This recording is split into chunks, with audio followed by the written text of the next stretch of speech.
नमस्कार साथियों, PCS Ganga online channel में आप सभी मित्रों का स्वागत है। साथियों, आज हम लोग एनसीईआरटी क्लास 10th की साइंस ठीक के सभी एमसीक्यू, क्लास 10 में जितने भी एमसीक्यू क्वेश्चन दिए गए हैं, मल्टीपल चॉइस क्वेश्चन या ऑब्जेक्टिव क्वेश्चन, उन क्वेश्चनों को हम पढ़ेंगे जो हमारे पीसीएस परीक्षा ठीक RO HEO BEO ठीक और आपके हाई कोर्ट RO ठीक RO यूपी SSC का कोई भी एग्जाम हो जहां इससे संबंधित प्रश्न पूछे जाते हैं, बहुत ही स्टैंडर्ड क्वालिटी के क्वेश्चन और कई बार परीक्षा में पूछे गए क्वेश्चन। मैंने इन क्वेश्चनों को कहीं से और कलेक्ट नहीं किया, सिर्फ एनसीईआरटी की क्लास 10 की साइंस से मैटर कलेक्ट किया है और इनका मुझे लगा कि ये प्रश्न कई बार पूछे गए हैं और फिर पूछे जा सकते हैं। इतने अच्छे क्वेश्चन हैं ऑब्जेक्टिव कि आप कहीं और की बुक में नहीं पाएंगे। आप प्रैक्टिस सेट ज्वाइन करते हैं क्वेश्चन करने के लिए किसी कोचिंग में, आपको एनसीईआरटी इतनी अच्छी मलाईदार क्वेश्चन दे रहा है जो हूबहू एग्जाम में आते हैं। मतलब कई क्वेश्चन तो ऐसे हैं कि आप पूछिए मत, जैसे सेम 100% उतार दिया गया है बुकलेट में आपकी क्वेश्चन पेपर में। आप उन प्रश्नों को आगे पढ़ेंगे हमारे साथ, तो चलिए हम लोग 100 से 125 क्वेश्चन देखेंगे। करीब 125 क्वेश्चन हैं साइंस के, जिसमें फिजिक्स, केमिस्ट्री एंड बायोलॉजी के क्वेश्चन तथा पर्यावरण के भी कुछ क्वेश्चन हैं ठीक। तो क्लास 10 की एनसीईआरटी के सभी एमसीक्यू में वह क्वेश्चन जो हमारी परीक्षा के लिए बहुत जरूरी है, खास करके सिविल सेवा के लिए, जीएस या जीके के पर्पज से, वह बहुत जरूरी क्वेश्चनों को हम लोग सॉल्व करते हैं ठीक। और जल्दी जल्दी सॉल्व करेंगे ताकि वीडियो कम से कम समय में बन सके ठीक। और आप लोगों से निवेदन है कि इन सभी प्रश्नों को 1-1.5 घंटे अगर देख लेते हैं तो आपके कम से कम 125 क्वेश्चन साइंस के इतने अच्छे तैयार हो जाएंगे कि आप पूछिए मत ठीक। तो चलिए शुरू करते हैं। पहला क्वेश्चन कह रहा है कि कौन सा भौतिक परिवर्तन नहीं है। तो जल के क्वथन का जलवाष्प बनना भौतिक परिवर्तन है, बर्फ का गलन से जल बनना भौतिक परिवर्तन है, जल में लवण का विलय भौतिक परिवर्तन है, द्रवित पेट्रोलियम गैस का दहन यह रासायनिक परिवर्तन है।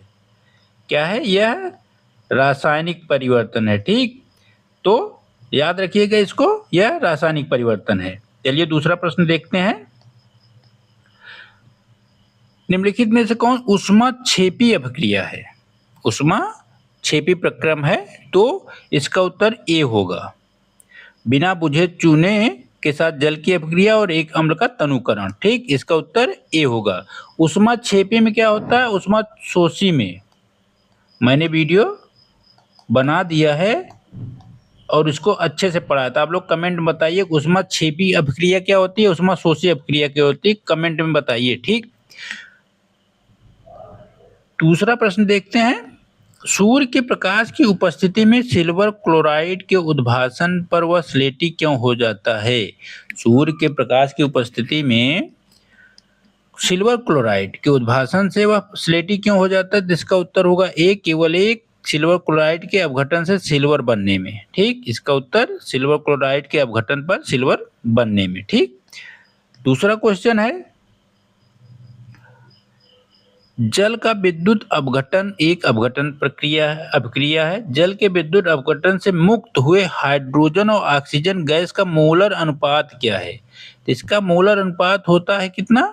2:1 का संबंध, मतलब 2 अणु हाइड्रोजन के होंगे, 1 अणु ऑक्सीजन का होगा ठीक। 12वां क्वेश्चन देखते हैं। यह ऊष्माशोषी प्रक्रम कौन सा है? इसमें पूछ रहा, पहले ऊष्माक्षेपी पूछा है, फिर ऊष्माशोषी प्रक्रम कौन सा है ठीक। 12वां का उत्तर होगा डी ठीक। 2 और 4, शुष्क बर्फ का ऊर्ध्वपातन और जल का वाष्पीकरण क्या है? ऊष्माशोषी अपक्रिया। आप लोग कमेंट बताइए ऊष्माक्षेपी और ऊष्माशोषी अपक्रिया क्या कहा जाता है, किसे कहते हैं। और नहीं तो एनसीईआरटी में क्लास 10 की एनसीईआरटी साइंस की मैंने पूरा वीडियो बनाया है पढ़ा के डिस्क्रिप्टिव, उसको आप दे जाके व्याख्यात्मक क्लास को देख सकते हैं। अगला क्वेश्चन देखते हैं। जलीय पोटेशियम आयोडाइड तथा जलीय लेड नाइट्रेट के मध्य द्विविस्थापन अपक्रिया से लेड आयोडाइड का पीला अवक्षेप बनता है। इस प्रक्रिया को करते समय यदि लेड नाइट्रेट उपस्थित न हो तो निम्नलिखित में से किसे लेड नाइट्रेट के स्थान पर प्रयोग किया जाता है। कहने की मतलब है इस पूरी प्रक्रिया में अगर लेड नाइट्रेट नहीं है तो उसके स्थान पे इसका सप्लीमेंट क्या होगा, तो इसका सप्लीमेंट लेड एसीटेट होगा। ठीक, इसका लेड नाइट्रेट का सप्लीमेंट ये कौन सा यूज हो सकता है, लेड एसीटेट। ठीक, अगला प्रश्न देखते हैं। 14 नंबर है, तेल के नमूने को लंबे समय तक ताजा बनाए रखने के लिए निम्नलिखित में से कौन सी गैस प्रयुक्त की जाती है। तेल के नमूने को लंबे समय तक बनाए रखने के लिए हीलियम और नाइट्रोजन गैस प्रयुक्त की जाती है। कौन, हीलियम और नाइट्रोजन। ठीक, याद रखिएगा। प्रयोगशाला में ऑक्सीजन बनाने के लिए निम्नलिखित अपक्रिया प्रयुक्त की जाती है। इस अपक्रिया के संदर्भ में कौन सा कथन सही है, कौन सा कथन सही है। ठीक, 15 का ए होगा, एक अपघटन, यह एक अपघटन अपक्रिया है और तथा उष्मा शोषी प्रकृति की है, अर्थात उष्मा का अवशोषण किया जाता है। ठीक, 16 नंबर में देखिए रासायनिक अपक्रिया कौन सी पूछ रहा है, कौन सी रासायनिक अपक्रिया है। 16 नंबर में क्या कर रहा है, कौन सी एक रासायनिक अपक्रिया है। ठीक, इसका उत्तर क्या होगा, उच्च ताप पर वायु की उपस्थिति में कॉपर तार को गर्म करना। ठीक,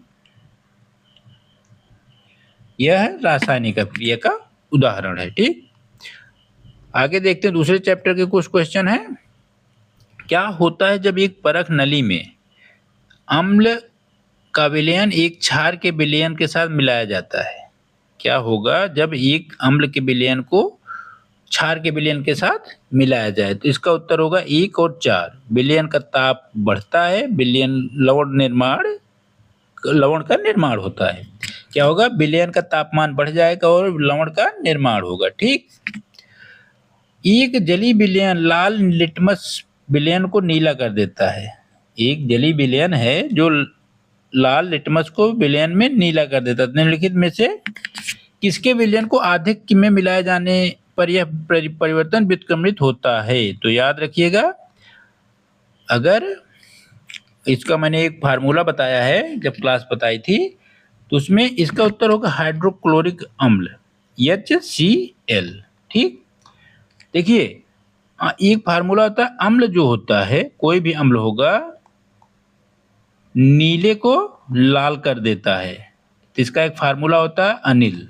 ठीक, और क्षार जो होता है वो लाल को नीला कर देता है, तो इसका मैंने फार्मूला बताया छलनी। ठीक, चलनी आपके घरों में यूज होती है आटा चालने के लिए, आटे को साफ करने के लिए, तो उसी को याद कर लीजिए छलनी नाम से। छलनी में क्षार लाल को नीला कर देता है, अनिल अम्ल नीले को लाल कर देता है। ये Cl क्या है, ये आपका एक अम्ल है। ठीक, अब दूसरा प्रश्न देखते हैं। एक आर्द्र दिन में हाइड्रोजन क्लोराइड गैस के विरेचन के दौरान गैस को सामान्यतः कैल्शियम क्लोराइड युक्त रक्षित नली से गुजारा जाता है। रक्षित नली में लिए गए कैल्शियम क्लोराइड का कार्य क्या है। कैल्शियम क्लोराइड का क्या कार्य है, गैस से नमी को अवशोषित करना।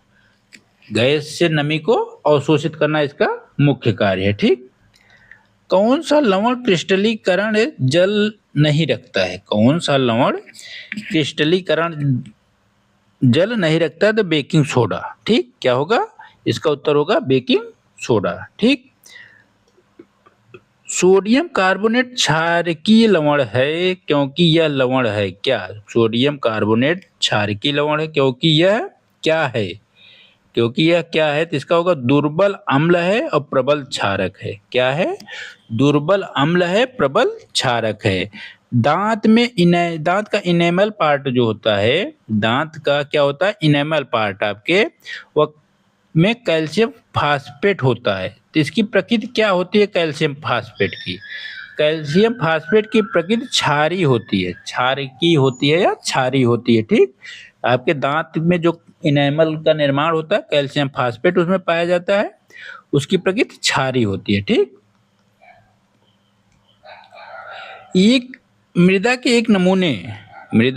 एक नमूने को जल में मिश्रित किया गया, इसे स्थिर छोड़ दिया गया। स्वच्छ अधिप्लवी विलयन पीएच पत्र को नीला और पीला नारंगी कर देता है। पीला नारंगी कर देता है। निम्नलिखित में से कौन सा पीएच पत्र के रंग को हरा नीला कर देगा। कौन सा पत्र को हरा नीला कर देगा तो इसका उत्तर होगा एक प्रति अम्ल, एंटी अम्ल। ठीक, इसका एंटी अम्ल इसको हरा नीला कर देगा। ठीक, निम्नलिखित में से कौन अम्लीय सामर्थ्य का बढ़ता हुआ सही क्रम है? अम्ल का बढ़ता हुआ क्रम पूछ रहा है कि घटते से बढ़ते क्रम में। ठीक, इसका उत्तर कौन सा सही होगा? ए, पहले होगा जल, फिर एसिटिक अम्ल, फिर हाइड्रोक्लोरिक अम्ल। ठीक, तो क्या होगा? जल, एसिटिक अम्ल और हाइड्रोक्लोरिक अम्ल। 9 में देखिए, एक विद्यार्थी के हाथ पर दुर्घटना व सांद्र अम्ल की कुछ बूंदें गिर जाती हैं, तो उसे क्या करना चाहिए?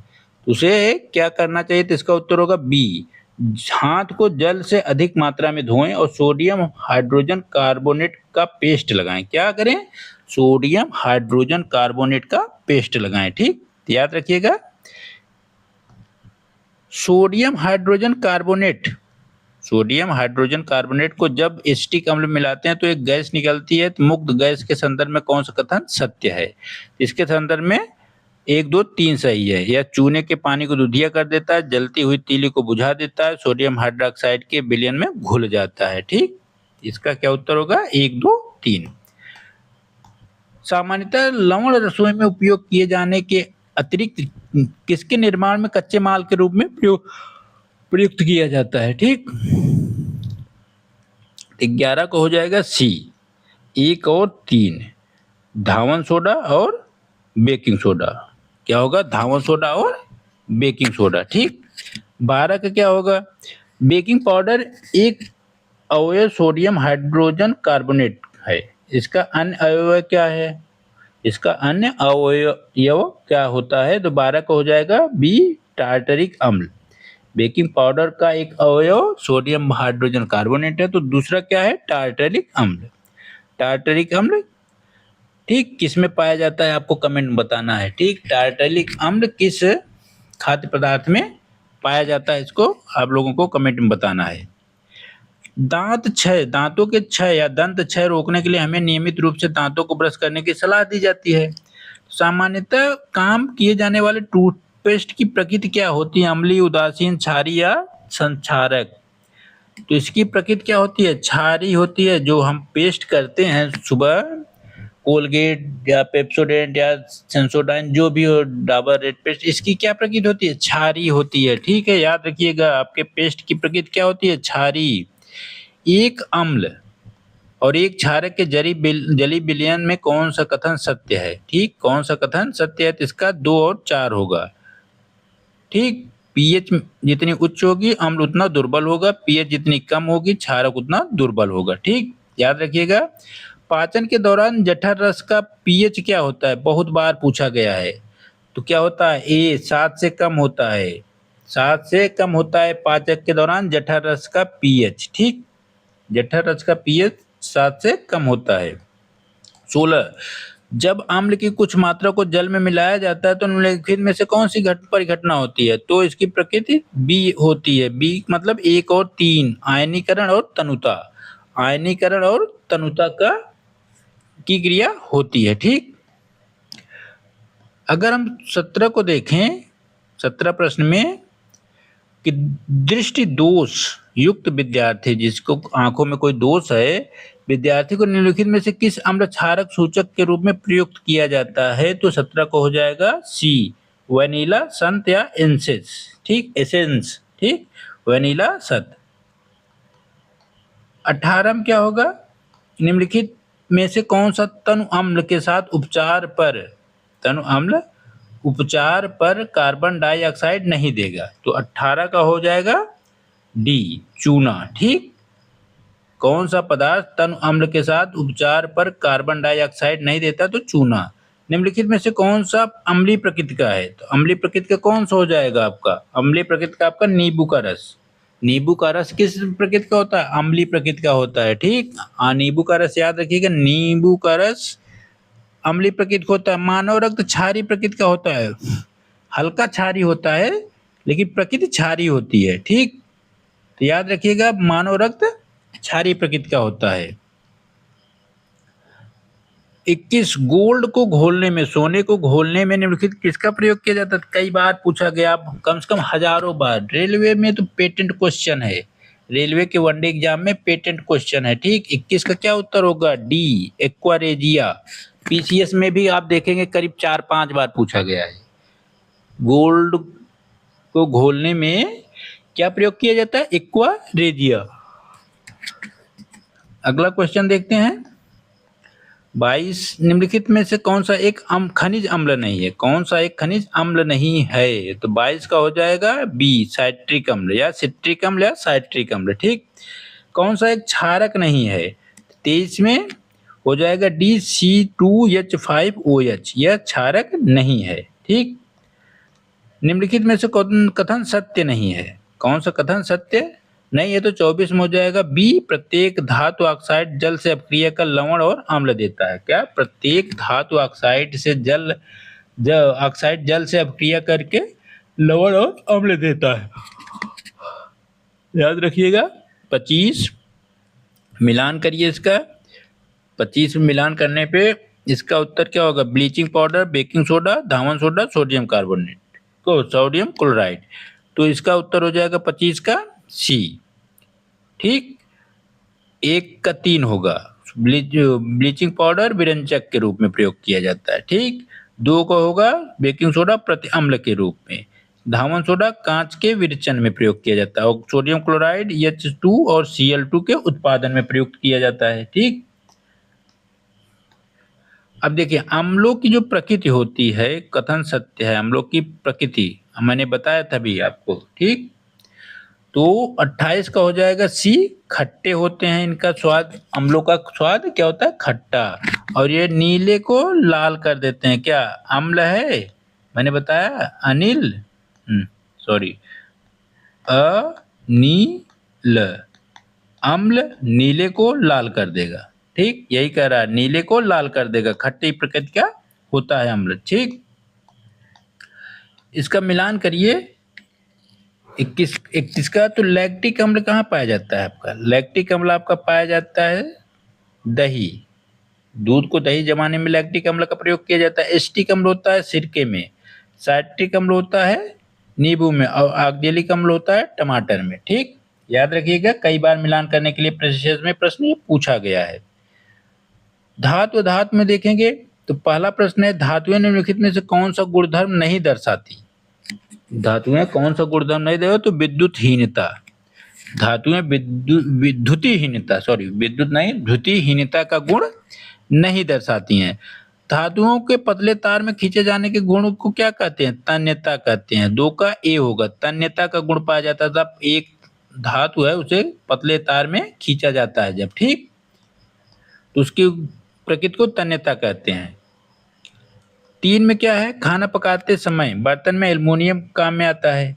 एल्युमिनियम में कौन सा गुणधर्म के लिए उत्तरदायी है? 3 का उत्तर हो जाएगा डी, 1 और 4, उच्च ऊष्मीय चालकता और उच्च गलनांक। इनका गलनांक क्या होता है? उच्च होता है और उच्च ऊष्मीय चालकता होती है इसमें। किसमें? एल्युमिनियम में, ठीक।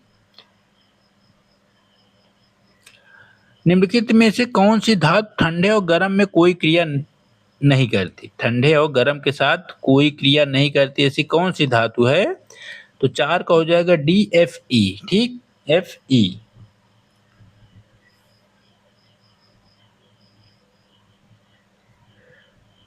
वायु के लंबे समय तक उद्भासन से सिल्वर की वस्तुएं काली हो जाती हैं। आपने देखा होगा चांदी काली पड़ जाती है, ठीक। निम्नलिखित में से किसके कारण होता है? फार्मूला क्या है इसका? ठीक है, 13 का फार्मूला हो जाएगा आपका Ag2S, ठीक। तो याद रखिएगा, ये सिल्वर को वायुमंडल में उपस्थिति के कारण चांदी जो होती है काली पड़ जाती है। निम्नलिखित में से किसकी परत के लेपन के द्वारा आयरन को जंग से बचाने के लिए किया जाता है?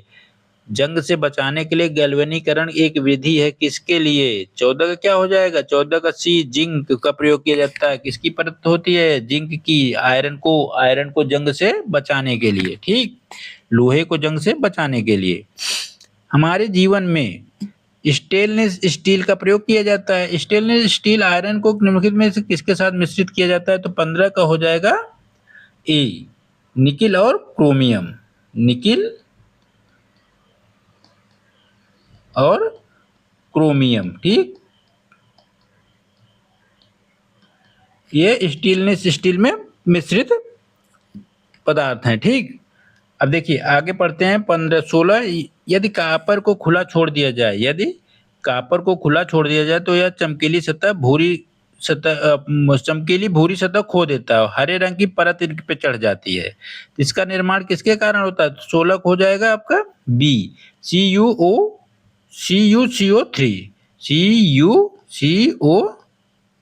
ठीक, धातुएं सामान्यतः ठोस प्रकृति की होती है। निम्नलिखित में से कौन सी धातु है जो कमरे के तापमान में द्रव अवस्था में पाई जाती है? तो मरकरी।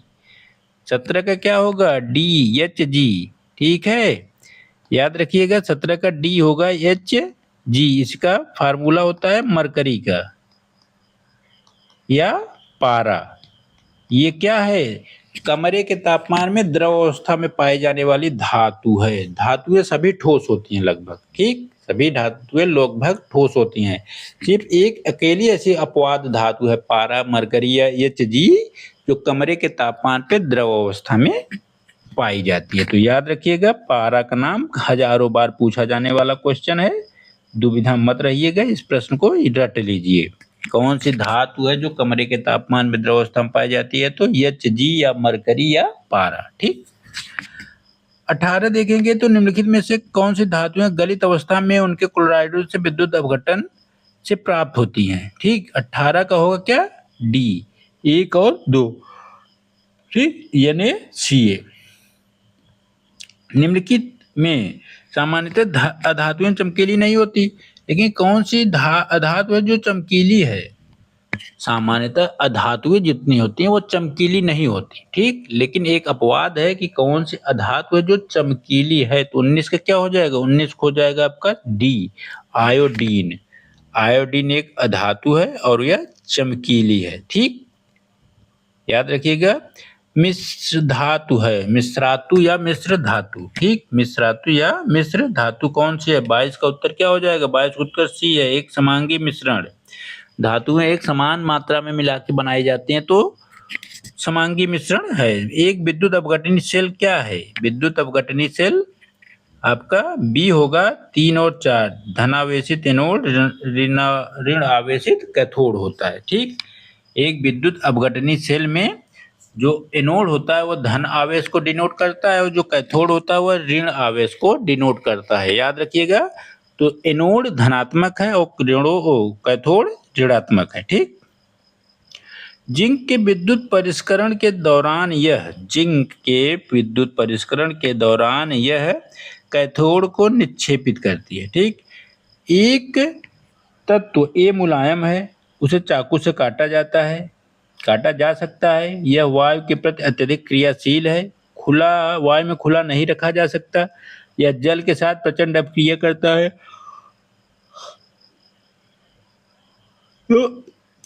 इस धातु को पहचानिए। कौन सी ऐसी धातु है जिसे चाकू से काटा जाए, वायु के साथ अत्यधिक क्रियाशील होती है और खुला नहीं रखा जा सकता, जल के साथ प्रचंड अपक्रिया करता है? तो 25 का क्या उत्तर हो जाएगा? 25 का उत्तर हो जाएगा बी, Na। ठीक, Na। मिश्र धातु एक धातु का एक धातु और अधातु के समांगी, एक धातु और एक अधातु अथवा धातु के साथ समांगी मिश्रण है। निम्नलिखित में से कौन सी मित्र धातु उसके अवयव में एक अधातु रखती है? 26 का क्या हो जाएगा? 26 का उत्तर हो जाएगा आपका डी, स्टील। ठीक, यह एक मिश्र धातु है, स्टील। ठीक, याद रखिएगा, मैग्नीशियम धातु के लिए निम्नलिखित में से कौन सा कथन गलत है? 27 में पूछ रहा कौन सा कथन गलत है। ठीक, तो इसका उत्तर बी हो जाएगा, यह ठंडे जल से अपक्रिया पर मैग्नीशियम ऑक्साइड बनाती है या हाइड्रोजन गैस निकलती है। ठीक, यह गलत है। सामान्यतः अधातु विद्युत के चालक नहीं होते, लेकिन कौन सा विद्युत का अच्छा चालक है? तो इसमें ग्रेफाइट होगा। 32 में क्या होगा? ग्रेफाइट जो होता है एक अधातु है और यह विद्युत का चालक भी है। ठीक, विद्युत तारों पर विद्युत रोधी पदार्थ की एक परत होती है। सामान्यतः उपयोग किए जाने वाले पदार्थ क्या है? जो परत होती है उसमें कौन सा पदार्थ उपयोग किया जाता है? 33 का उत्तर हो जाएगा आपका सी, पीवीसी। ठीक, पॉलीविनाइल क्लोराइड। ठीक, पीवीसी होती है विद्युत तारों पर विद्युत रोधी पदार्थ की एक परत होती है, सामान्यतः उपयोग के लिए किया जाने वाला पदार्थ है। ठीक, निम्नलिखित में से कौन सी अधातु एक द्रव है? कौन सी अधातु है और यह द्रव है? तो इसमें ब्रोमीन होगा। ठीक, इसमें कौन सा होगा? ब्रोमीन। 34 में कौन सा होगा? ब्रोमीन एक अधातु है लेकिन यह द्रव अवस्था में है। धातु एक है Hg, मरकरी या पारा जो धातु है और यह द्रव अवस्था में पाई जाती है। ठीक, तो याद रखिएगा ब्रोमीन और पारा। कार्बन और उसके यौगिक। ठीक, कार्बन इसमें पहला प्रश्न है, वायुमंडल में कार्बन निम्नलिखित में से किसके रूप में रहता है? केवल कार्बन मोनोऑक्साइड, अल्प मात्रा में कार्बन मोनोऑक्साइड, कार्बन डाइऑक्साइड, केवल कार्बन डाइऑक्साइड या कोयला। ठीक, तो इसका उत्तर हो जाएगा आपका बी, अल्प मात्रा में कार्बन मोनोऑक्साइड और कार्बन डाइऑक्साइड। निम्नलिखित में से कौन से कथन सामान्यतः कार्बनिक या कार्बन यौगिकों के लिए सही है? तो 2 का उत्तर हो जाएगा डी, 2 और 4। क्या होगा? 2 और 4। ठीक, 2 और 4 या विद्युत में अल्पचालक होते हैं या अणुओं के साथ प्रबल आकर्षण बल नहीं होने देते। ठीक, 3 में देखेंगे, अमोनिया या NH3 में एक अणु होते हैं, एक अणु अमोनिया में होते हैं तो क्या? एकल बंध में, केवल एकल बंध में। ठीक, बंकमिंस्टर फ्लोरीन एक अपरूप किसका है? 4 का हो जाएगा उत्तर आपका सी, कार्बन का। बंकमिंस्टर फ्लोरीन जो होता है या किसका अपरूप है? कार्बन का। ठीक,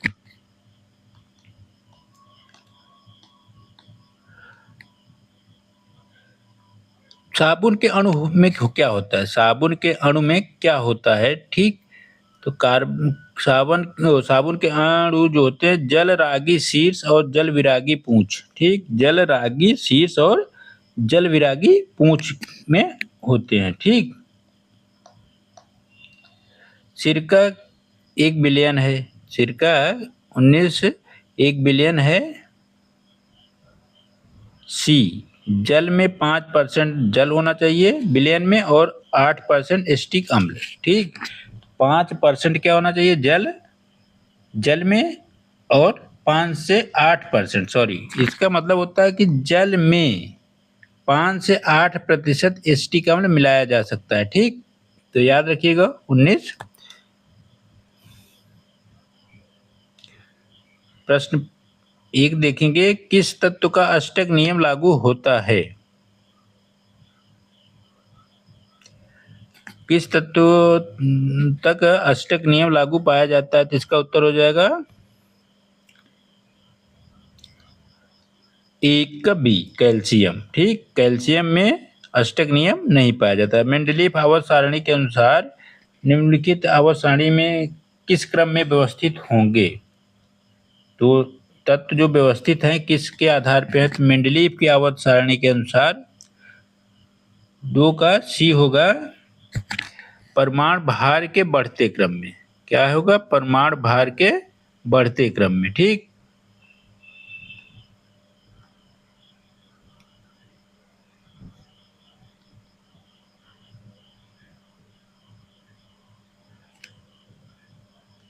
मेंडलीव की आवर्त सारणी में उन तत्वों के लिए रिक्त स्थान छोड़ दिए गए हैं जिनकी खोज बाद में हुई। निम्नलिखित में से किस तत्व को आवर्त सारणी में बाद में स्थान मिला? ठीक, 3 का उत्तर हो जाएगा, 3 का उत्तर हो जाएगा ए, जर्मेनियम। ठीक, जर्मेनियम का स्थान रिक्त छोड़ा गया था। ठीक, आधुनिक आवर्त सारणी में के संदर्भ में निम्नलिखित में से कौन से कथन गलत हैं? ठीक, तो इसका कौन सा कथन गलत है? तो बी होगा 1 2 3। कौन सा होगा? 1 2 3। ठीक,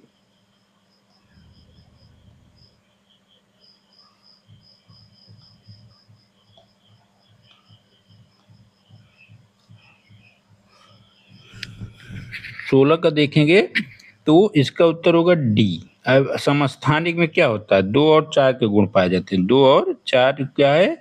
एक तत्व के समस्थानिकों का परमाणु क्रमांक समान होता है। एक तत्व के समस्थानिक में समान रासायनिक गुण प्रदर्शित करते हैं। ठीक, तो याद रखिएगा। आवर्त सारणी में एक समूह से ऊपर से नीचे जाने पे, कहने का मतलब है ऊपर से नीचे जाने पर क्या प्रभाव पड़ेगा? तो 24 का हो जाएगा सी, संयोजकता पे असर पड़ेगा। ठीक, आवर्त सारणी में आवर्त में बाएं से दाएं जाने पर परमाणु का आकार क्या होता है? 25 का हो जाएगा आपका बी, घटता है। आवर्त सारणी में बाएं से दाएं जाने पर सामान्यतः अणुओं का आकार में वृद्धि दर्शाई जाती है। ठीक,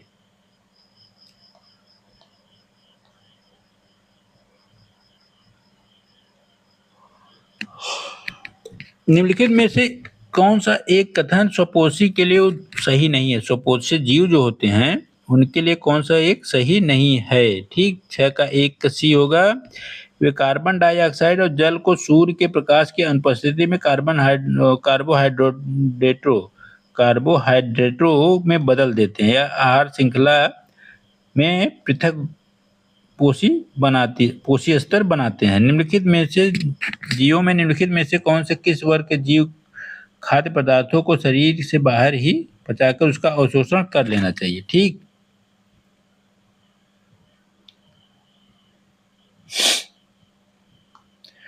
जीवों के निम्नलिखित वर्गों में से किस वर्ग के जीव खाद्य पदार्थों को शरीर के बाहर ही पचाकर उसका अवशोषण कर लेते हैं?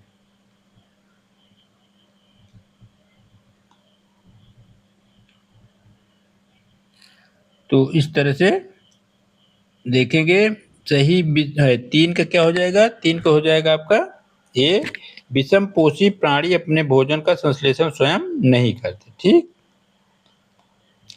मानव आहार नाल का एक सही क्रम क्या होगा? मतलब आपने खाना खाया और लास्ट में लैट्रिन करने तक, ठीक, सारी पाचन क्रिया कहाँ होती है? तो 4 का होगा डी। पहले मुख में आपका भोजन जाएगा, फिर गसिका में, फिर आमाशय में, फिर छोटी आंत, लास्ट में बड़ी आंत और अंत में गुदा द्वारा मल त्याग। ठीक, ये मानव क्रम है, याद रखिएगा, इसको भूलिएगा नहीं। यदि लार से लार इमाइलेज की कमी हो तो निम्नलिखित तब मुख गुहा में से कौन सी घटना प्रभावित होती है? ठीक, प्रोटीन का अमीनो अम्ल में विघटन होना,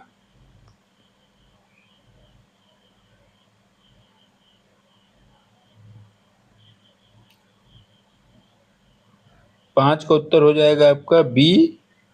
ठीक, 5 का उत्तर हो जाएगा बी, स्टार्च को शर्कराओं में विघटित करना। ठीक, 6 का उत्तर हो जाएगा बी। ठीक, श्लेष्मा, आमाशय का स्तर निम्नलिखित में से किसकी उपस्थिति में सुरक्षित रह सकता है? तो श्लेष्मा होगा। ठीक, आहार नाल का कौन सा भाग यकृत से पित्त रस प्राप्त करता है? आहार नाल का कौन सा भाग यकृत से पित्त रस प्राप्त करता है? 7 का हो जाएगा बी, छोटी आंत में। ठीक, कौन सा होगा? छोटी आंत में।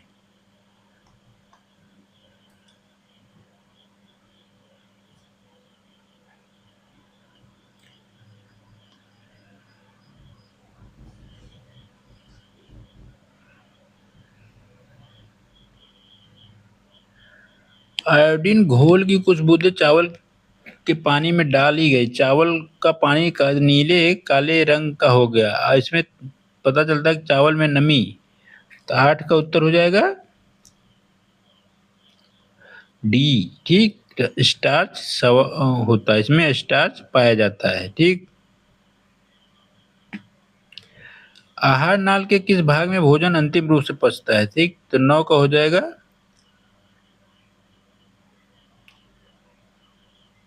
9 का उत्तर हो जाएगा आपका क्या, डी। ठीक, छोटी आंत। 9 का डी हो जाएगा और 8 का भी डी ही सही है। ठीक, 9 और 10 का भी डी है। 10 में क्या कह रहा है प्रश्न, 10 में कह रहा है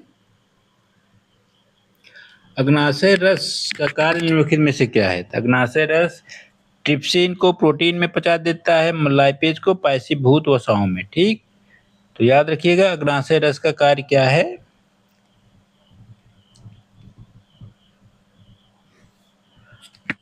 फिर है 11 नंबर, चूने के पानी से भरी परख नली में जब मुंह द्वारा फूका जाता है तब चूने का पानी किसकी मौजूदगी में के कारण दुधिया हो जाता है। तो यह हो जाता है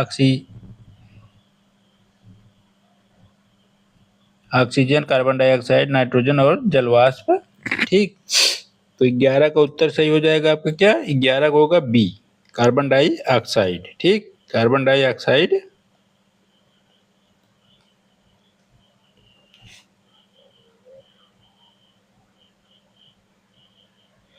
अंतःश्वसन, अंतःश्वसन के दौरान वायु प्रवाह का सही मार्ग कौन सा है। नासाद्वार, कंठ, ग्रसनी, श्वास नली, फेफड़ा। ठीक,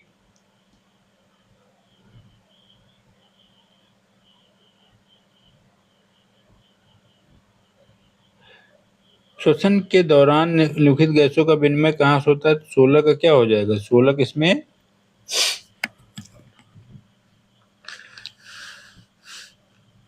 16 का उत्तर हो जाएगा आपका सी, कोशिकाओं और गले में। ठीक, कोशिकाओं और गले में।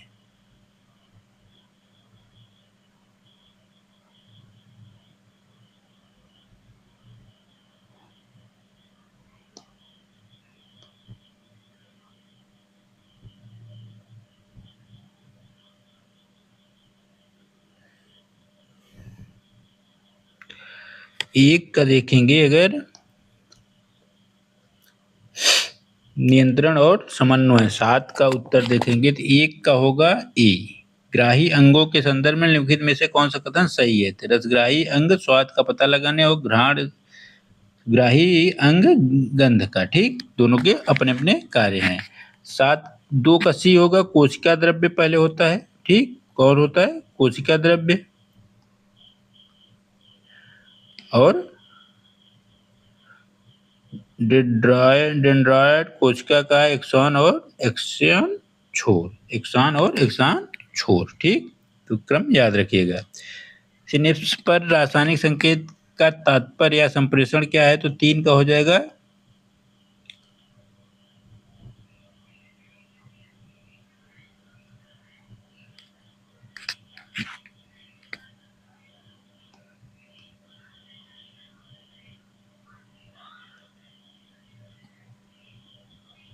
न्यूरॉन का। 4 का हो जाएगा आपका बी, एक्सान छोर पे। ठीक, एक्सान छोर पे हो जाएगा।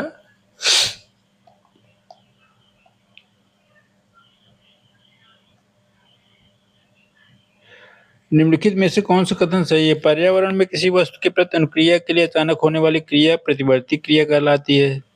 तो 7 के 6 का सी सही होगा, 1 और 4। ठीक, 1 और 4 सही है। ठीक,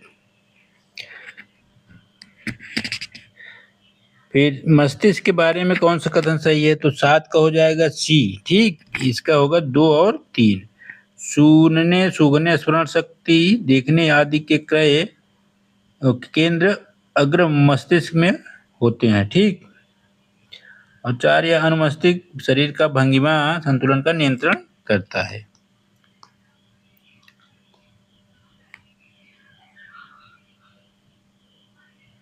शरीर के भंगिमा और संतुलन पर नियंत्रण किसका है। तो बी होगा, अनुमस्तिष्क। ठीक, मेरुरज्जु निकलती है तो 9 का हो जाएगा,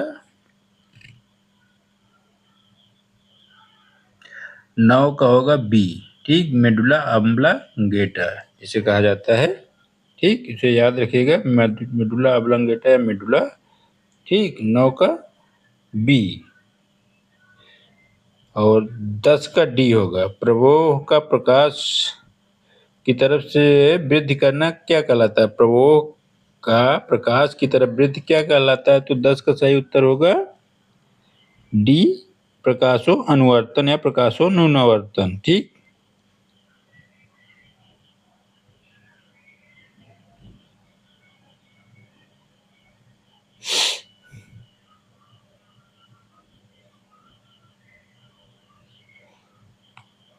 प्रभु अगला क्वेश्चन देखते हैं। तब तक पौधों में एब्सिसिक अम्ल का प्रमुख कार्य है, तो 11 का सही उत्तर होगा सी, वृद्धि को संदमित करना। वृद्धि को संदमित करना। ठीक, क्या करना? संदमित।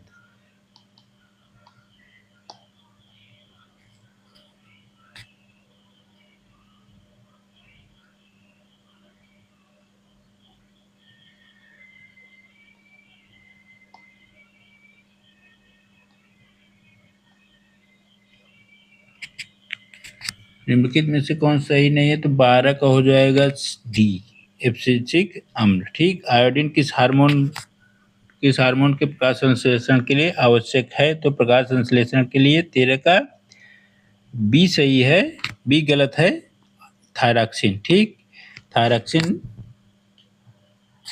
में जो हार्मोन्स का संश्लेषण होता है वह थायरॉक्सिन के कारण होता है। ठीक, 14 में देखेंगे तो 14 नंबर का हो जाएगा आपका बी। ठीक, इसके बारे में गलत चुनिए। यह शरीर की वृद्धि और संवर्धन का परिवर्तन का नियम है।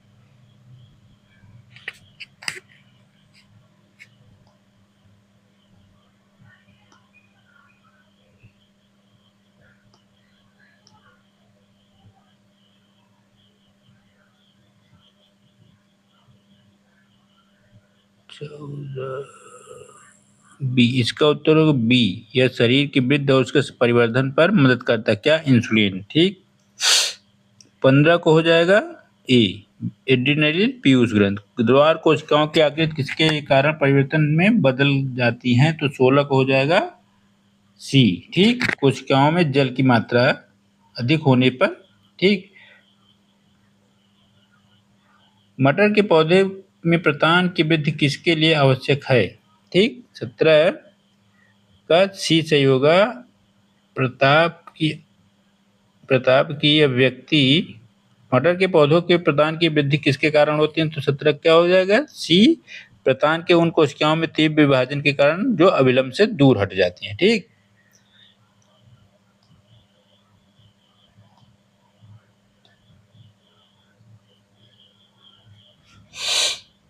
पराग नलियों में अंडाणु की तरफ बुद्धि किसके कारण होती है? बुद्धि जो होती है किसके कारण होती है? तो इसका उत्तर बी होगा, रसो। ठीक, रसोनुवर्तन। ठीक, नशा का पूर्ण उन्मूलन। ठीक, अब अगला क्वेश्चन देखेंगे। तो सूर्य के मार्ग में सूरज की गति किसके कारण होती है? सूर्य के मार्ग में के अनुसार, सूर्य के मार्ग के अनुसार सूरज की गति किसके कारण होती है? तो 19 का क्या हो जाएगा? 19 का ए सही होगा, प्रकाशानुवर्तन। प्रकाशानुवर्तन होगा। ठीक, क्या होगा? प्रकाशानुवर्तन। 20 में देखेंगे पौधे पर परिपक्व पत्तियों और फलों का झड़ना किन पदार्थों के कारण होता है? तो 20 का उत्तर हो जाएगा सी, एब्सिसिक अम्ल के कारण। ठीक,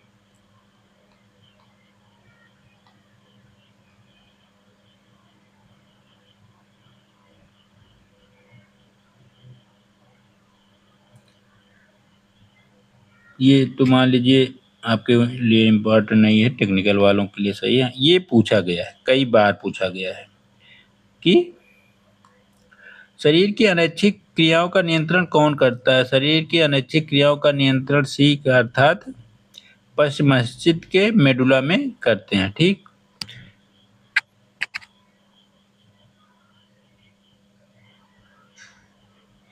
निम्नलिखित में से कौन सी क्रिया अनैच्छिक है? तो चर्वण। ठीक, कौन सी क्रिया अनैच्छिक है? तो चर्वण है। ठीक,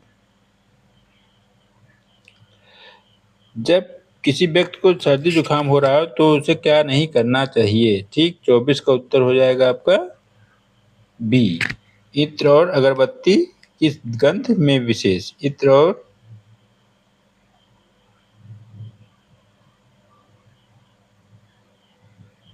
और अगरबत्ती की गंध। ठीक, 24 का बी होगा। 25 छोड़िए, 26।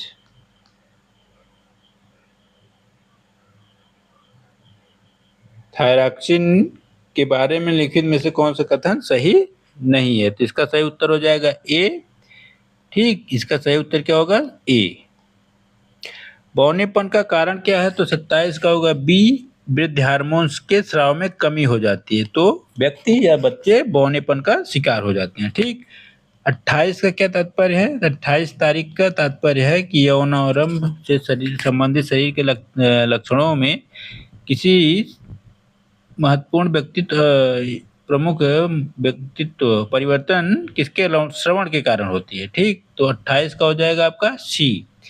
वृषणों में टेस्टोस्टेरोन और अंडाशय में एस्ट्रोजन। देखिए, ये मादा जनन अंग है, ठीक, और ये एस्ट्रोजन जनक। ठीक, 29 का क्या होगा? 29 में एक चिकित्सक ने किसी व्यक्ति को इंसुलिन का इंजेक्शन लेने की सलाह दी क्योंकि वह बाहर था, तो 29 का हो जाएगा आपका डी। ठीक, 29 का डी। उसके रुधिर में शर्करा स्तर अधिक था। ठीक,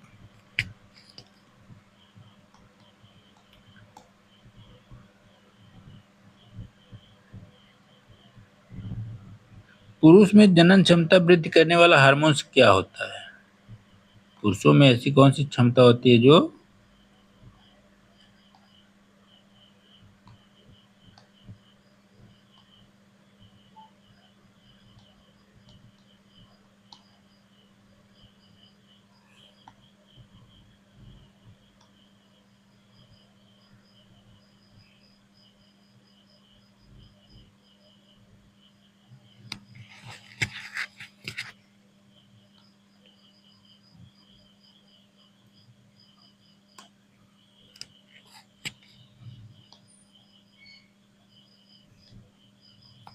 तो 30 का क्या होगा आपका? बी, टेस्टोस्टेरोन पुरुष जनन है।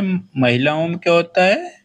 एस्ट्रोजन। ठीक, एस्ट्रोजन होता है, पुरुषों में टेस्टोस्टेरोन होता है। ठीक, ये तो क्रम याद रखिएगा। निम्नलिखित में से कौन अंतःस्रावी ग्रंथि अयुग्मित है? 31 का हो जाएगा आपका सी, पिट्यूटरी ग्लैंड। ठीक, दो न्यूरॉन के बीच संगम स्थल को क्या कहा जाता है? दो स्थानों के बीच संगम स्थल को क्या कहा जाता है? तो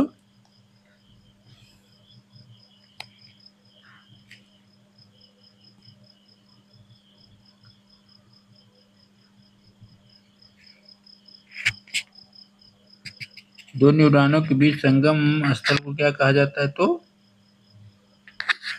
32 को हो जाएगा डी, सिनेप्स। ठीक, सिनेप्स कहा जाता है दो न्यूरॉनों के बीच के संगम स्थल को मिलाने। मानव में जैव प्रक्रियाओं का नियंत्रण और नियमन होता है। ठीक, किसके द्वारा? 33 का हो जाएगा डी, तंत्रिका और अंतःस्रावी से। तंत्रिका और अंतःस्रावी के निर्माण से या नियमन से जैव प्रक्रियाओं का नियंत्रण विनियमन होता है।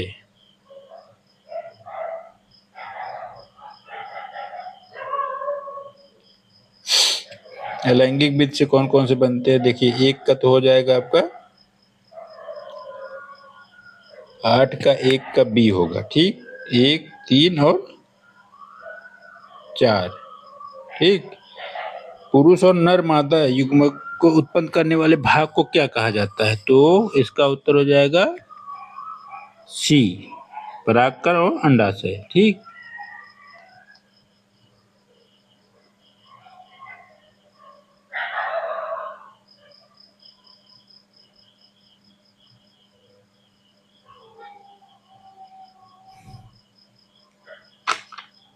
देखिए,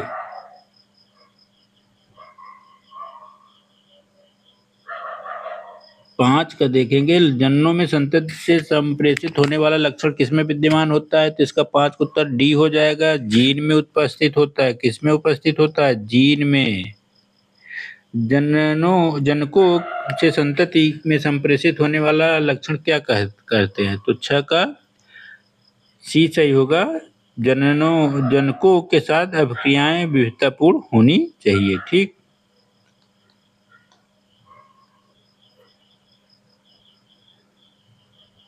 स्पायरोगायरा में अलैंगिक जनन किसके द्वारा होता है? तो 8 का हो जाएगा आपका ए, तंतुओं को छोटे छोटे टुकड़ों में तोड़ लेना। ठीक, प्लाज्मोडियम एक कोशिका के अनेक कोशिकाओं में विभाजित होने की क्षमता को क्या कहा जाता है? तो 9 का हो जाएगा आपका क्या?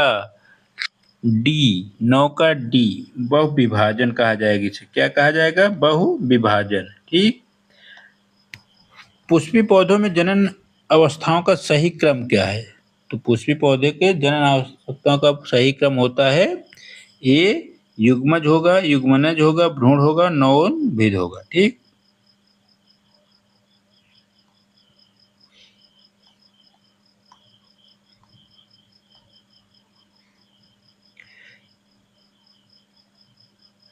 ग्यारह में देखेंगे तो एक स्पीशीज के जननों की संतत गुण सूत्रों की संख्या किसके कारण नियत रहती है? तो 11 का हो जाएगा आपका बी, युग्मज बनने के दौरान गुणसूत्रों की संख्या का आधा रह जाना। ठीक,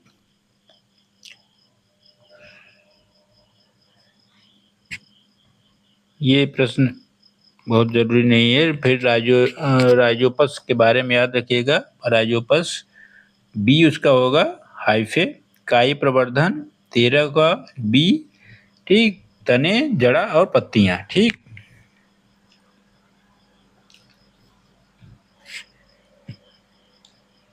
ये छोड़िए, हमारे लिए नहीं इम्पोर्टेंट है। ये भी नहीं, ये भी नहीं। ठीक, कुछ ऐसे प्रश्न भी हैं जो बड़े बोरिंग और लंबे हैं, तो एग्जाम में बहुत कम पूछा जाएगा।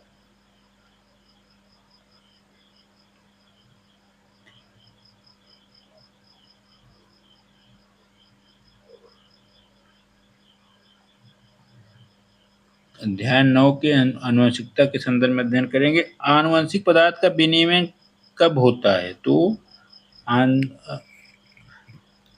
आनुवंशिक पदार्थ के तत्वों का विनिमय 1C होगा, मतलब लैंगिक जनन के दौरान। कब होगा? लैंगिक जनन के दौरान। गुलाबी रंग की दो पुष्पों के बीच संकरण कराए जाने पर एक लाल रंग, दो गुलाबी रंग की एवं सफेद रंग की, एक सफेद रंग की संतति प्राप्त होती है। तो क्या होगा? तो इसका उत्तर होगा 2 बी। ठीक, स्वपरागण। छोड़िए, 4 का होगा, 4 का उत्तर होगा आपका क्या? निम्नलिखित में से कौन सा कथन सही नहीं है? तो 4 का हो जाएगा आपका डी, वसा के प्रत्येक अणु में एक जीन होता है। वसा के प्रत्येक अणु के एक में एक जीन होता है। ठीक,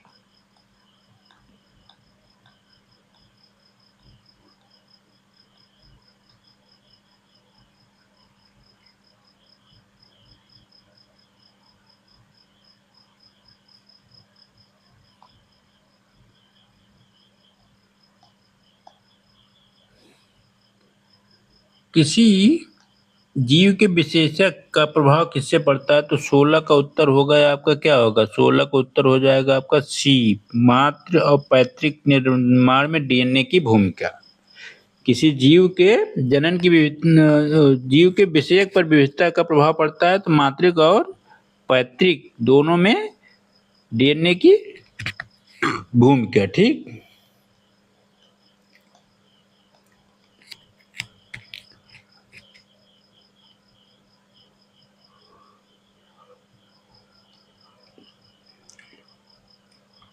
प्राकृतिक चयन द्वारा स्पीशीजों का विकास सिद्धांत किसने दिया था? 24 का उत्तर हो जाएगा आपका बी, डार्विन का विकास सिद्धांत। ठीक,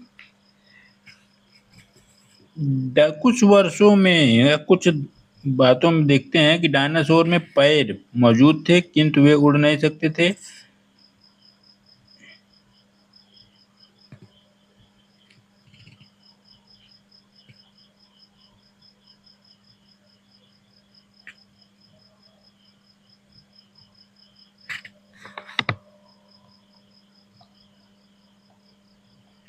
ग्यारह का देखेंगे तो 10 अध्याय में नंबर 1 प्रश्न होता है, जिसका पहले का उत्तर ए सही होगा। ठीक, अवतल दर्पण अवतल लेंस और उत्तल दर्पण उत्तल लेंस अलग अलग होता है, ये दिमाग में याद रखिए, एक ही नहीं होता कि उत्तल लेंस पूछे तो उत्तल दर्पण उत्तर लगा के मत आइएगा, गलत हो जाएगा।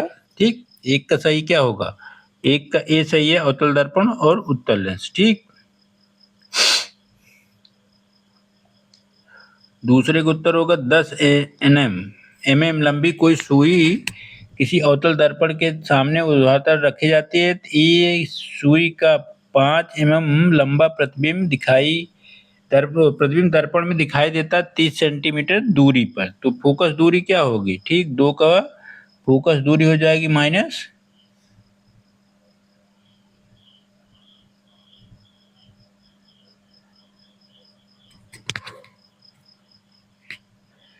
इसका उत्तर छोड़िए, ये वास्तविक प्रतिबिंब 3 का उत्तर हो जाएगा सी। जब बिंब दर्पण के फोकस और वक्रता केंद्र के बीच हो। ठीक, कौन सा कथन सत्य है, अगर सही से पढ़े होंगे वीडियो को देखे होंगे तो इसको तुरंत सॉल्व कर लेंगे कभी भी आए तो। क्या होता है, कौन सा कथन सत्य है,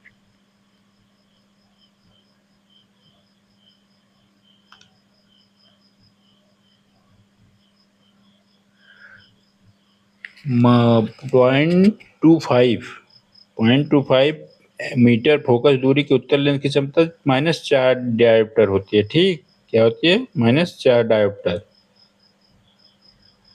वाहनों के पीछे के दृश्य को देखने के लिए लगे दर्पण का आवर्धक क्या होता है, तो 9 का हो जाएगा क्या, 9 का हो जाएगा ए। ठीक, 1 से कम होता है, इसका मूल्य का है 1 से कम होता है वाहनों में पीछे।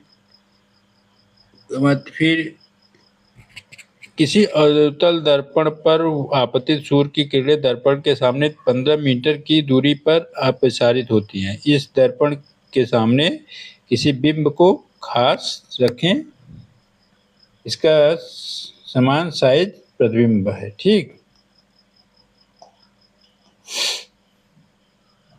निम्नलिखित में से किसके द्वारा निश्चित रूप से किसी दूरस्थ ऊंचे भवन की पूरी लंबाई का प्रतिबिंब पता चलेगा, तो इसका उत्तर हो जाएगा ए डी। ठीक, उपरोक्त सभी।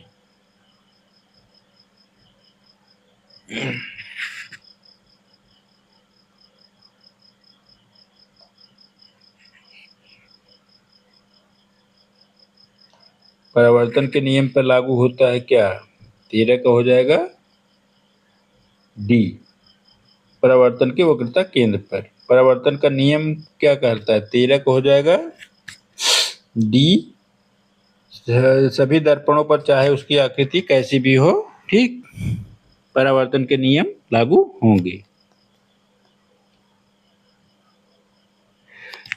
आपको जल, तारपीन का तेल, बेंजीन और किरोसिन दिया जाता है, इनमें से किस माध्यम में समान कोण पर तिरछी आपतित कोई प्रकाश किरण पुंज नहीं मुड़े। ठीक, कोई बच्चा किसी जादुई दर्पण के सामने खड़ा है, यह देखता है कि उसके शरीर का अंग अंग सभी भागों में लगाए थे, अंततः तो बेच दिए।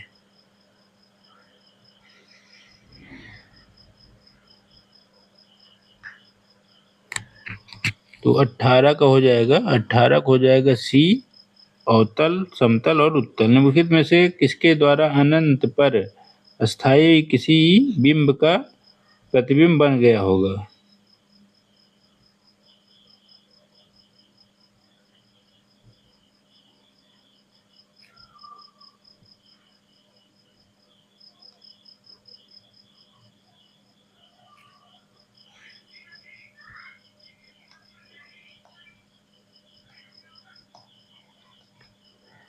अध्याय 11 मानव नृत्य और रंग बिरंगा संसार। ठीक, मानव नृत्य और रंग बिरंगा संसार। तो एक क्या होगा, एक का उत्तर होगा बी।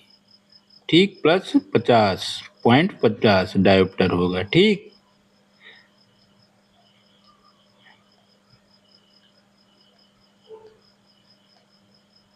दोपहर के समय, याद रखिएगा, दोपहर के समय सूर्य श्वेत प्रतीत होता है तब, क्योंकि सर्वाधिक तापमान जो होता है 4 का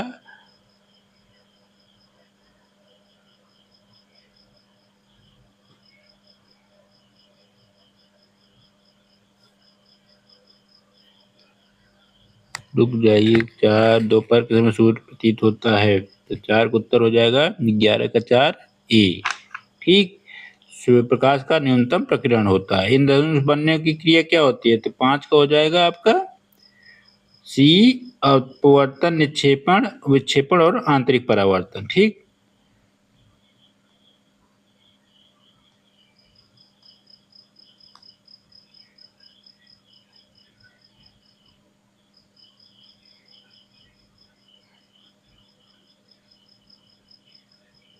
चार, 11 का 4 का हो जाएगा ये, प्रकाश न्यूनतम प्रकीर्णन करता है।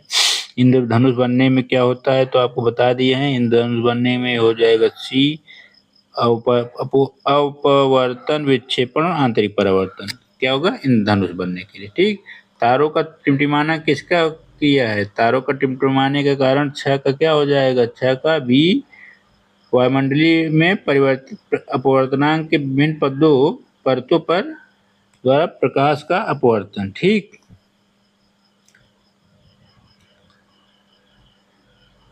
छह हो गया, 11।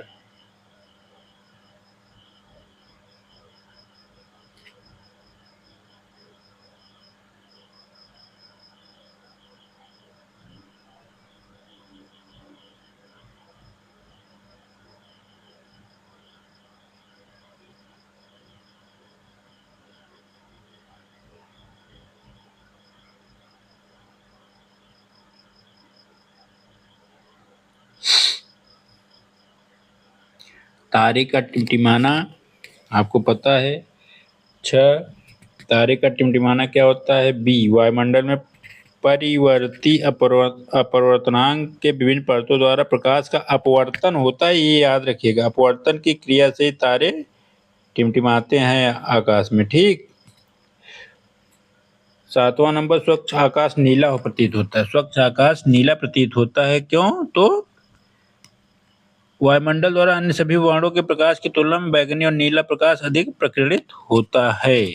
ठीक। तो नीला इसलिए दिखाई देता है। वायु में श्वेत प्रकाश, वायु में श्वेत प्रकाश के विभिन्न वर्णों के प्रयास के फैलने से संबंध में लिखित में से कौन सा प्रकथन सही है, तो इसका उत्तर क्या हो जाएगा,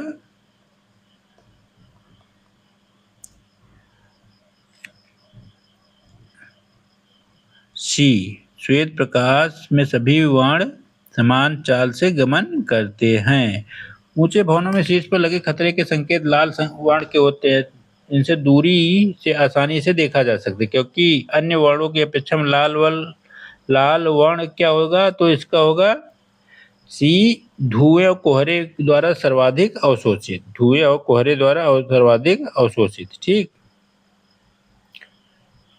सूर्योदय और सूर्यास्त के समय सूर्य के रक्ताभ प्रतीत होने पर निम्नलिखित परिघटनाओं पर महत्वपूर्ण प्रकाश डालिए।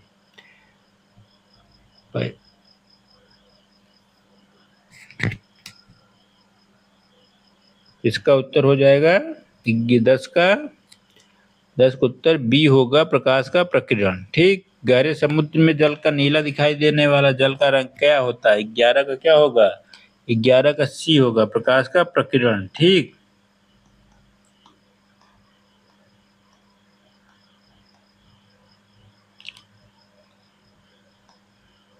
विद्युत शक्ति की मात्रा को इस प्रकार व्यक्त किया जाता है, तो इसका उत्तर हो जाएगा आपका ए, वोल्ट एम्पियर। ठीक।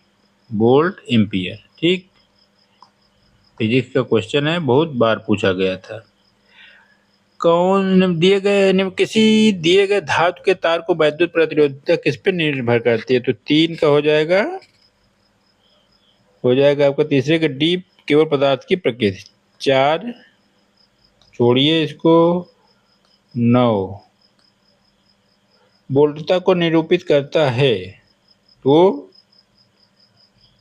ए होगा इसका किया गया कार्य और विद्युत धारा बटा समय। ठीक।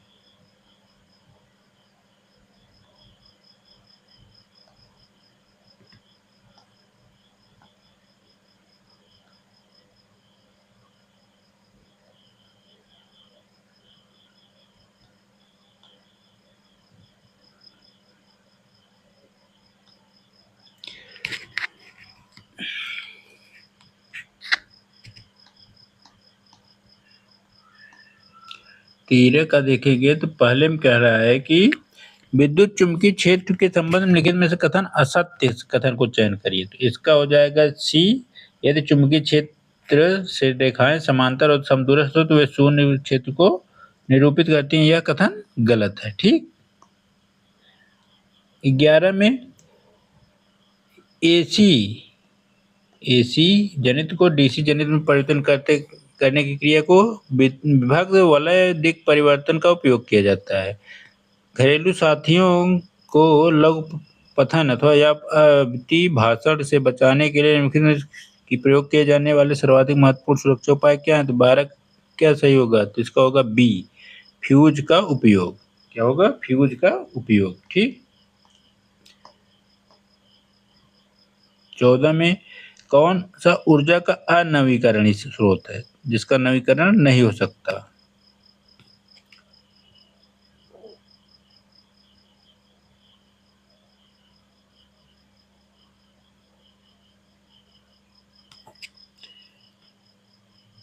इसका उत्तर अनवीकरणीय में जीवाश्म ईंधन, अम्लीय वर्षा।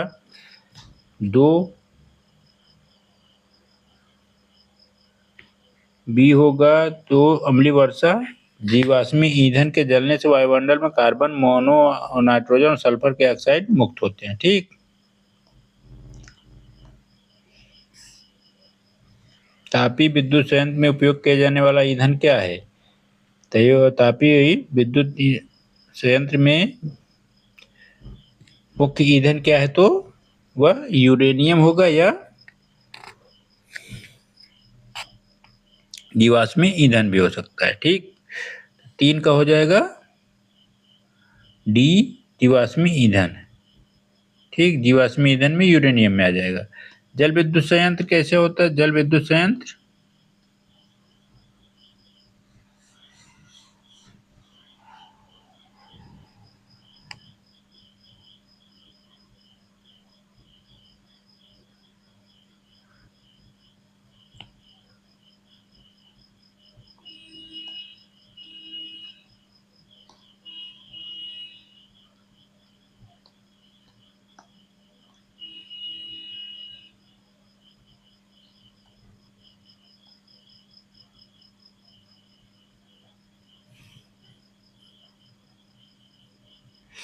ऊर्जा, आपके ऊर्जा के निम्नलिखित में से किसकी साज सज्जा उपयोग की प्रक्रिया में सबसे अधिक पर्यावरण प्रदूषण होता है? तो ये होता है आपकी तापीय ऊर्जा से। ठीक।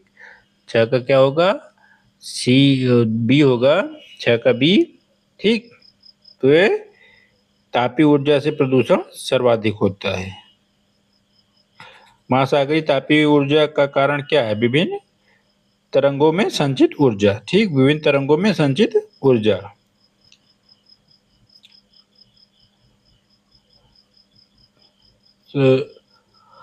महासागरों में विभिन्न स्तरों में ताप में अंतर भी इसका मुख्य कारण हो सकता है। ठीक। क्योंकि ताप में अंतर होगा तभी तरंगों में संचित ऊर्जा विमुक्त होगी।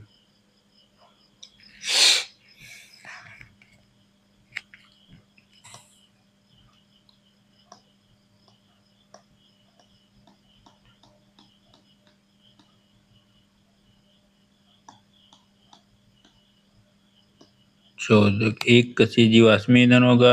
2 का हो जाएगा आपका बी। ठीक। जीवाश्मी ईंधनों के जलने से कार्बन, नाइट्रोजन, सल्फर के ऑक्साइड विकसित होते हैं। तापीय विद्युत संयंत्र 3 का हो जाएगा आपका डी, जीवाश्मी ईंधन होगा। ठीक। इसमें जीवाश्मी ईंधन सही होगा। ठीक। याद रखिएगा, आयोग ने उत्तर दिया है। जल विद्युत संयंत्र,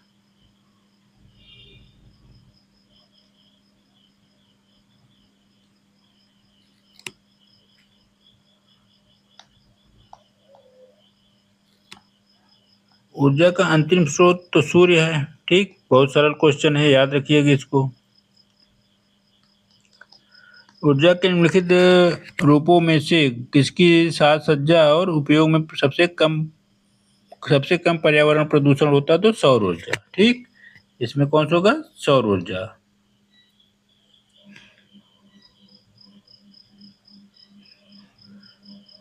महासागरीय तापीय ऊर्जा क्या होती है? ये महासागरों के विभिन्न स्तरों में ताप में अंतर को महासागरीय तापीय ऊर्जा होती है। नाभिकीय ऊर्जा 8 ये सी उपयोग के पश्चात ईंधन का सुरक्षित निपटारा कैसे करें मुख्य समस्या बनी हुई है। ठीक, नाभिकीय ऊर्जा में क्या समस्या है, तो इनके ईंधन जो उपयुक्त हो जाते हैं उनका क्या करना है, ये इसकी एक मूल समस्या बनी हुई है। सौर कुकर का कौन सा भाग पौध घर प्रभाव के लिए उत्तरदायी है, तो सी कांच का सीट। बायोगैस में क्या होता है, मीथेन। 10 का ए सही है। ठीक, मीथेन मुख्य है। पवन चक्की में उत्पन्न ऊर्जा कैसी होती है, तो 11 का सी पवन के वेग पर निर्भर करती है पवन चक्की। ठीक, सही समय है तो सूर्य को ऊर्जा प्राप्त हो रही है। ठीक, अगर ठंडी का मौसम है तो दिक्कत होती है। 12 का हो गया आपका ए सूर्य को ऊर्जा के अक्षम असीम स्रोत के रूप में लिया जाता है। किसी जल विद्युत शक्ति संयंत्र में अधिक विद्युत शक्ति उत्पन्न की जा सकती है जल अधिक ऊंचाई से गिराया जाए तो, क्योंकि विद्युत उत्पादन के लिए अधिक स्थिति ऊर्जा उपलब्ध होती है। ठीक, 13। 14 में हो जाएगा कौन कथन असत्य है। पवन शक्ति के संदर्भ में कौन सा कथन असत्य है, तो इसका उत्तर होगा बी अधिक ऊंचाई वाले स्थानों पर पवनों की स्थिति ऊर्जा गतिज ऊर्जा का स्रोत है, पवन शक्ति का स्रोत है, तो जरूरी नहीं है ये। ठीक, 15 में इसका होगा कथन असत्य है। जैव गैस का प्रमुख अवयव एथेन है। ठीक, अत्यधिक धुआं उत्पन्न होते तथा अत्यधिक राख विशेष बचती है, तो याद रखिएगा इसका मुख्य अवयव जैव गैस का एथेन नहीं मीथेन है। ठीक, और यह इसकी जो धुआं या राख निकलती है उसके समाप्त करने की मुख्य समस्या बनी हुई है। ठीक है, हमारा पर्यावरण देखेंगे। कृत्रिम पारितंत्र क्या है, खेत क्या होता है, कृत्रिम पारितंत्र है। ठीक, 2 का ए आहार श्रृंखला में तीसरे पोषक स्तर पे मांसाहारी आते हैं। ठीक, तीसरे पोषक स्तर पे मांसाहारी आते हैं। एक पारितंत्र में निम्नलिखित में से कौन शामिल है, तो सी जीवधारी और निर्जीव दोनों शामिल हैं। ठीक, जीवधारी निर्जीव दोनों शामिल हैं। ठीक,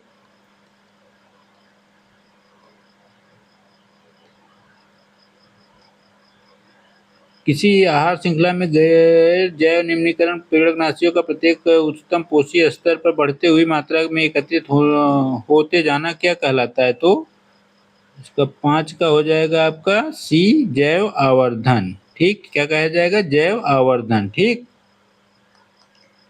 ओजोन परत घटने के क्या मुख्य कारण है, तो 6 का हो जाएगा एक क्लोरोफ्लोरोकार्बन CFC। ठीक, क्या होगा CFC गैस क्लोरोफ्लोरोकार्बन मुख्य अवयव है जो बड़े स्तर पर प्रभावित करता है ओजोन परत को। वे जीव जो सौर ऊर्जा का प्रयोग करते हुए अकार्बनिक यौगिकों से कार्बोहाइड्रेटों का संश्लेषण कर लेते हैं, क्या कहलाता है यह कथन। ठीक, तो 7 का उत्तर हो जाएगा आपका बी उत्पादक। क्या कहे जाते हैं ये, उत्पादक। ठीक,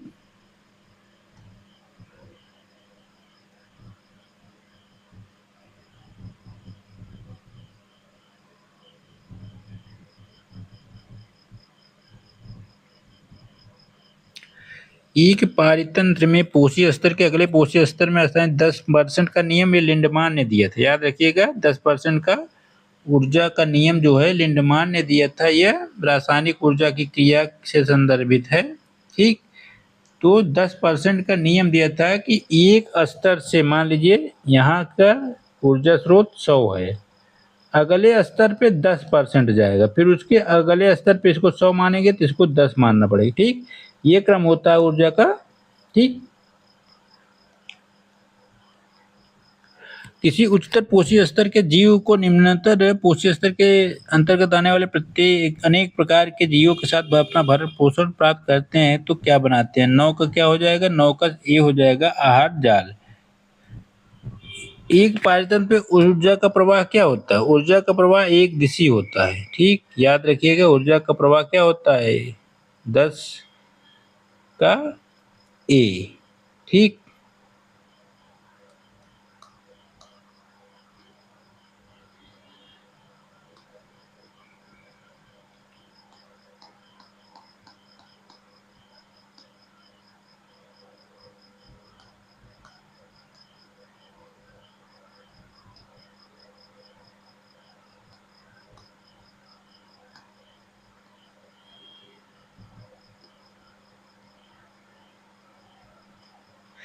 मानो जब अल्ट्रावायलेट किरणों से अत्यधिक प्रभावित होता है तो क्या करता है? तो 11 को हो जाएगा सी, त्वचा कैंसर।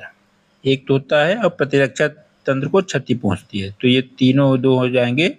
प्रतिरक्षा तंत्र कमजोर होता है, त्वचा कैंसर होने लगता है। ठीक, इससे क्या होता है? अल्ट्रावायलेट से दो, प्रतिरक्षा तंत्र कमजोर हो जाता है, त्वचा कैंसर होने की संभावना बढ़ जाती है।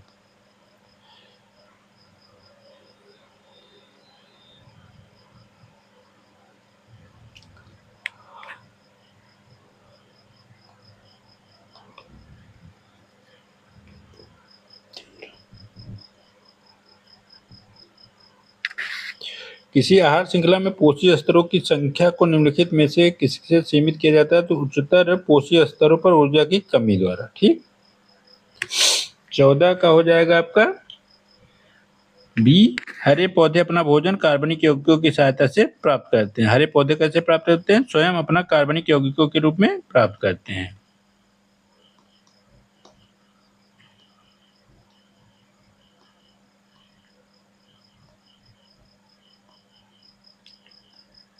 तो इस तरह से हम लोगों ने करीब करीब 80 से 90 क्वेश्चन देख लिए हैं। ठीक, और थोड़े से क्वेश्चन और देख लेते हैं, 10-15 क्वेश्चन बढ़ा के जो जरूरी हैं। ठीक, कौन सा प्राकृतिक संसाधन नहीं है? तो सी, विद्युत। विश्व का सबसे तेजी से घटता हुआ प्राकृतिक संसाधन कौन सा है? तो यह होगा 2 का बी, वन। वन बहुत तेजी से कट रहे हैं। ठीक, प्राकृतिक संसाधन की सबसे उपयुक्त परिभाषा कौन सी है? तो 3 का बी सही है। प्रकृति की एक ऐसी देन जो मानव जाति के लिए बहुत लाभप्रद है, उसे प्राकृतिक संसाधन कहा जाता है। गंगा नदी में कॉलीफॉर्म जीवाणुओं की प्रचुर मात्रा में पाए जाने का प्रमुख कारण क्या है? तो गंगा नदी में जो कॉलीफॉर्म पाया जा रहा है उसका प्रमुख कारण है ये अधजली लाशों को गंगा में प्रवाहित करना। अधजली, ठीक, पूरी नहीं जली, अधजली।